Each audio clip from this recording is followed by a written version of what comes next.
Hi buddies, welcome back. It's Anne-Sophie and today I'm going to show you how you can update apps on your Motorola Edge 40.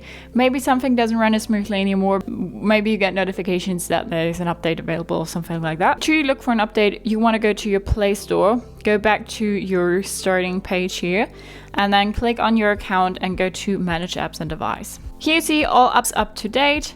Last updated 1 hour ago. Alright, so we actually don't have any updates available. We can see here recent updates. So all this was installed like a while ago. And if there are updates available, it will show here. If, like, I don't know, for example, 11 updates available, you can update them all. Or like see details and update just one specific app that you would like, well, to update. Then you can go back and then, well, this app that you just updated or all the apps run with a new, well, update and whatever is new there. Maybe design, maybe just something in the background. So that's how you look for updates on your Motorola Edge 40. Hope you liked it, hope it helped. If so, thumbs up, share and subscribe, and I hope to see you next time. Bye.